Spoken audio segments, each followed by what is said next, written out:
Hey guys, so I'm taking a look at Startropics II Zoda's Revenge for the Nintendo Entertainment System. Of course, the sequel to the cult classic Startropics. This was a pretty late game in the NES's lifespan. In fact, I'm trying to remember exactly what year it was. I think it was 94. Now, of course, the Super Nintendo came out in 91 originally. I think maybe 92 in America? I'm not exactly sure. I always get those dates confused between Japan and America, but of course, this was a very late game in the NES's lifespan, and so is relatively obscure. But I actually think this is a really great NES classic. It's got some good challenge, but it doesn't start off too hard. You sort of build into the challenge. It's not too stingy with checkpoints. You don't have a limited number of, overall continues or anything like that. It's a fairly modern, at least at the time, NES game, and I think it's quite a bit of fun. So, of course, as you can see our front cover here, Mike is ready for another adventure, Mike being the protagonist of the Startropics series. The story of the Startropics series is not exactly deep, it's obviously a bit weird, but it is presented pretty nicely in the game. Of course, we have Zoda in the background, who is the alien overlord who is the antagonist of the series. And for some reason, well, I mean, I actually know why, he's holding a book, and that book is sort of the main MacGuffin, well, not MacGuffin exactly, but I guess the impetus for the plot happening. Basically, in Startropics II, you are jumping all throughout time and history. But anyway, on the side here, we have this great Zoda's Revenge Startropics II logo, and we can see the rest of the artwork. It is honestly fantastic artwork, very eye-catching in my opinion, even if it is a little bit generic. And there we've got the Nintendo Entertainment System logo down there. And of course, the same thing basically on the other side. And up here as well. So basically, whichever way you want to line up on a shelf, you do have the logo up there. Well, except the bottom. The bottom's just green for some reason, but anyway. Okay, so on the back here, we have our usual screenshots of the game. So showing off the amazing NES graphics. And honestly, Startropics II does look pretty good for an NES game. Particularly the cutscenes. We actually don't show them off here, but the cutscenes in this game are very nicely drawn, sort of anime-esque. A little bit Ninja Gaiden, not quite as ambitious, but they look very nice nonetheless. Stop Zoda's revenge and break the code! Intrepid adventurer Mike Jones, just back from the South Pacific, is off on a new journey through time and space. Mike's mission to save 7 mystic tetrads while he faces the avengers of his foiled foe, the evil Zoda. Now 3 alien clones are hot on his trail through time. Unfold 9 new chapters of adventures to decipher codes, solve mysteries, and battle dragons, with heroes of days gone by. Mike won't stop until the tetrads are found and the Zodas are history. So, of course, wind your way through more than a dozen action-packed stages in 8 settings. Save your progress and continue your time travels with battery-backed memory. Literally 2 dot points, and one of them is that you can save your game. These were certainly different times, weren't they? But, the funny thing about this game being historically based is that you interact, for example, you go to England, and you interact with Sherlock Holmes. So it's not exactly a particularly accurate representation of history, but it is fun. For example, you have to help Cleopatra get her pizza in the desert and stuff like that. But anyway, let's actually open this up here. And getting everything out of here can always be a little bit tricky. So we have, of course, the cartridge in its nice little black Nintendo cartridge holder. We have just a reprint of the front cover on the cartridge, but again, it looks very, very nice. Very nicely printed. Okay, we've got just Zoda's Revenge basic title there, so no Startropics II, weirdly enough. I imagine if you're a cartridge collector, that's a little bit annoying, because you'd have Startropics on the first one, and then Zoda's Revenge on the second one. Nothing really to tie them together. Oh, and of course, you have the usual caution section in the nice little gold label. Okay, now let's see if I can actually get the manual out of here. It's a little bit tricky to get things out of an NES box sometime. Okay, there we go. So the nice, for some reason, green manual.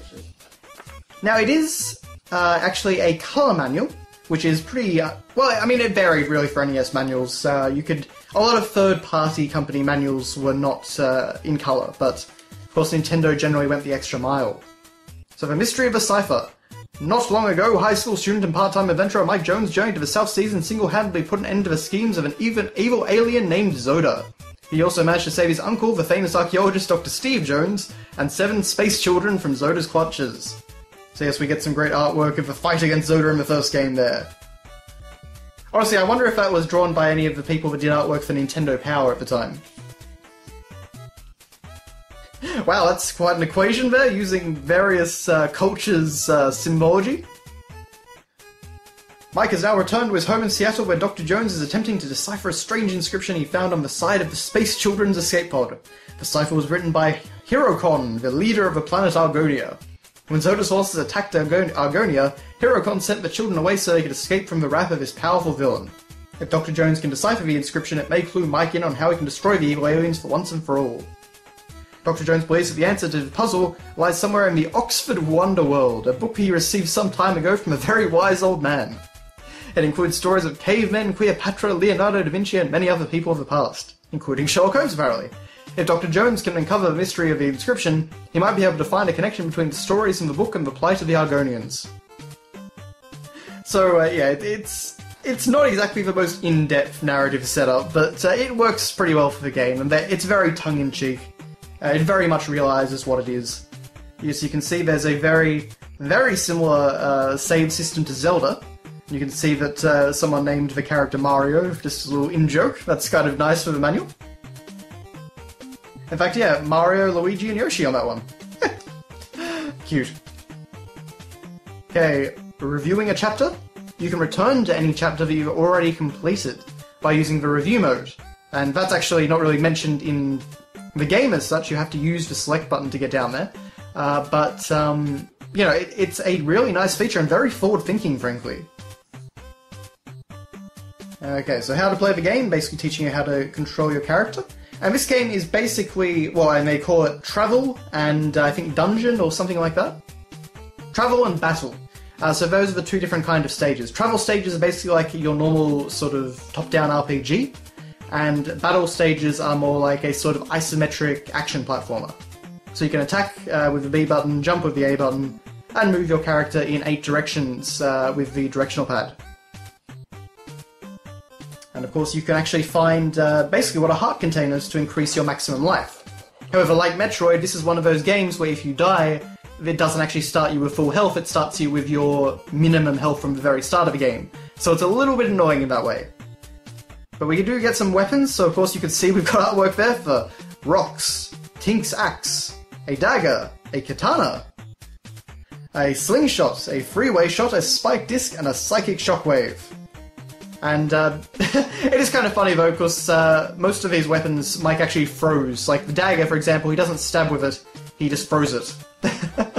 He just somehow always gets it back afterwards. Then we have special items like the flute, the try your luck sign, I think which got you extra lives, dynamite, and a small heart, of course, which restores your energy. Stars, collect 5 to restore some energy. Big star makes Mike temporarily invincible. Big heart extends your energy capacity. So basically a heart container, and medicine, of course, restores 5 small hearts worth of energy. It's honestly something like a mix between Zelda 1, 2, and A Link to the Past in a way. Which is a bit of a weird comparison, but honestly, that's sort of probably the best way to explain this gameplay. Okay, so enemies, we have Yum Yum, who is the first major boss of the game, and we do get artwork over here, of course. Yeah, Wild Boar, Snowman, Bear, Scorpion. Didn't get too creative with the names here. Bandit, One-Eyed Cyclops Bandit, Skullbug, Mummies, Minnie and Max, Cobra, Monster Mask, which Monster Mask is honestly kind of terrifying. But of course they don't go through everything in the game, so, you know, Golden Child, Mashing Miner, Muscle Man, Zodasaur, Sorcerer. They do get a little bit more creative as time goes on. I love the Zodasaur's face. It looks like one of those pictures where, like, you know, someone photoshops a person's face onto something else. It just sort of like, looks like it's got a human face on it. Anyway. Knight Rider. That's kind of a clever one. Rocker, Dragon, Silver Knight, and of course Zoda. And then we basically just have blank pages for notes, and that is it. Warranty and service information. I somehow think that 3-month limited warranty may have voided by now, but anyway.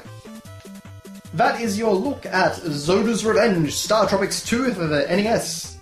I'd say a pretty fun game. It gets a little bit challenging on some of the bosses. Not all of them, but some of them can be a little bit dickish, sort of, one-hit kill, falling in bottomless pits sort of thing. But for the most part, it's actually a pretty well-balanced game, and honestly quite enjoyable.